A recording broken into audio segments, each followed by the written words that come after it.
want to tell you about the end of the story for Nachiketa. So Nachiketa looks into the mirror as we are looking into the mirror. And at the end of the story, we see the young man bowing to Lord Yama a final time, totally at peace.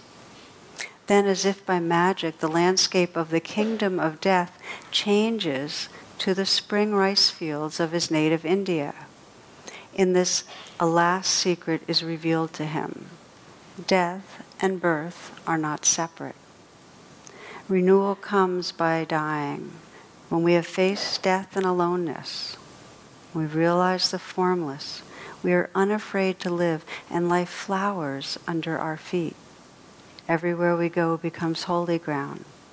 Nachiketa knew this in his heart and walked off toward his home to embrace his father and start a new life.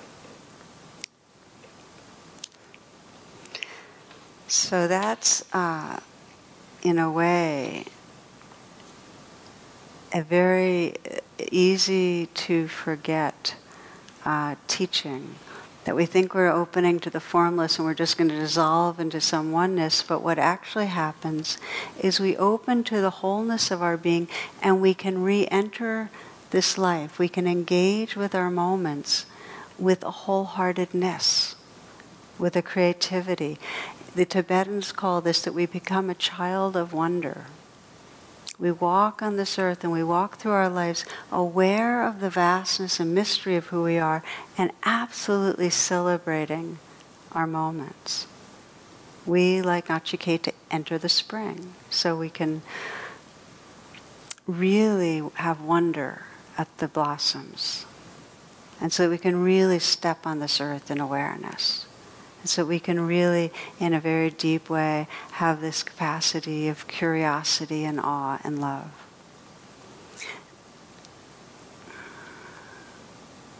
So the spiritual path, the teaching is really when we face death completely open to the losses, we can live fully and respond with a quality of acceptance and love that is completely unconditional.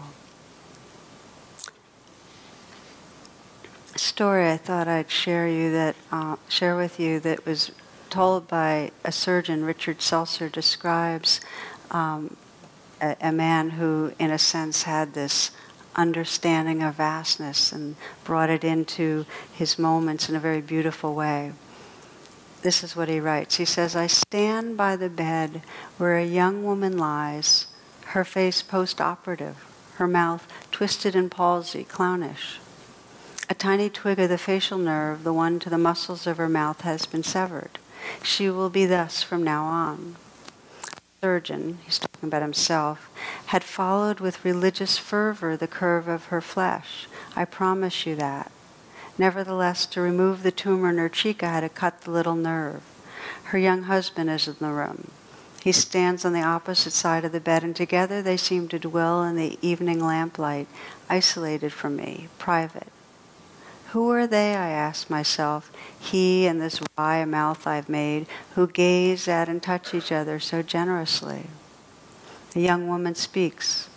"Will my mouth always be like this?" she asks. "Yes," I say, "it will. It's because the nerve was cut." She nods and is silent. But the young man smiles.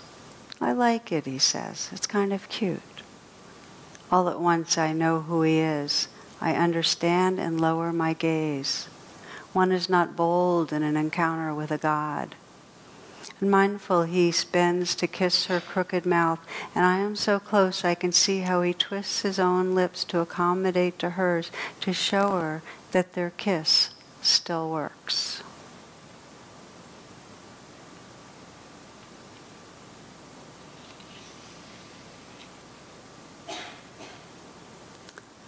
So I share this story and the broader story of Nachiketa because we too are part of this awakening where every one of us is facing Lord Yama.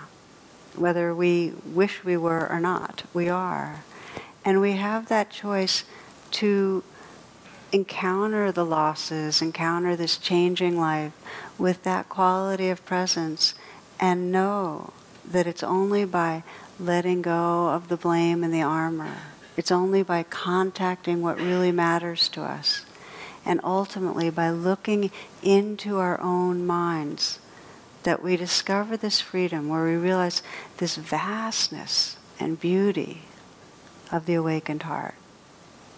And then we get to live our lives as a child of wonder. We get to take these steps in the springtime fully awake and here for our life. So it's in that spirit I'd like to just have a final closing meditation, if you will.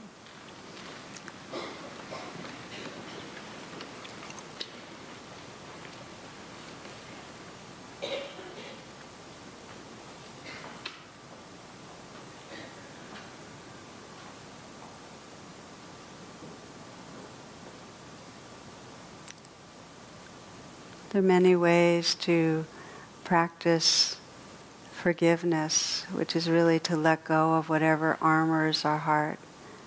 For right now, just to sense if there's any way that you're holding against yourself.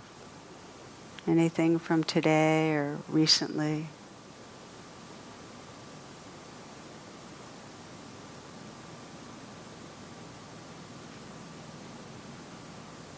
And you might just simply have the intention to soften, to be kind, to offer love to your own being. Sometimes just saying the words, forgiven, forgiven. Or sometimes I just say, it's okay, sweetheart. Sometimes just touching your heart with your hand. And just through that gesture, that offering that gentleness and care, that is really an invitation to be forgiving and kind towards ourselves.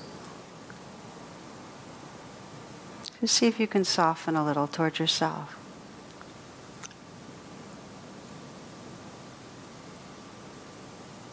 The first gift, that which opens us to the path, is this softening of the armoring, in whatever form it is.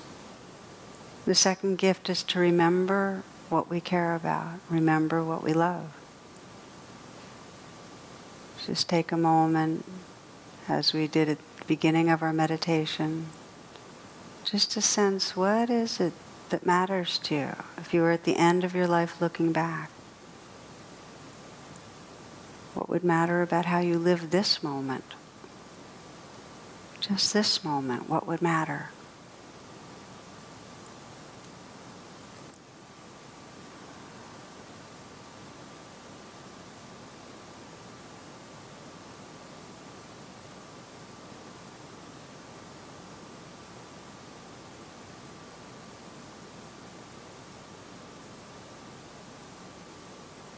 And let yourself open in presence to this moment.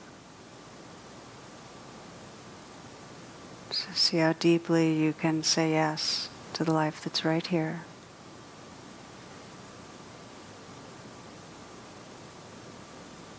The feelings and sensations in the body. The mood of your heart.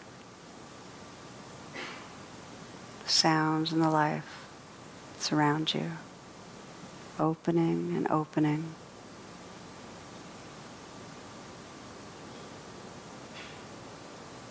And sensing in the background that presence or beingness, that silence that's listening. Just the light of awareness that's here.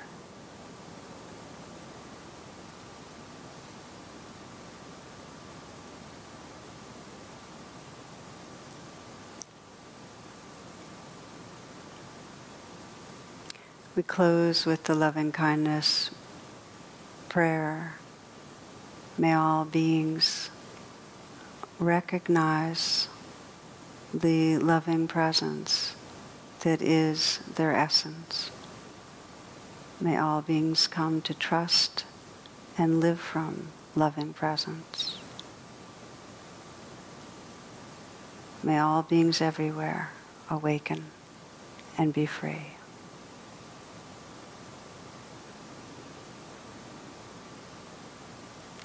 Namaste.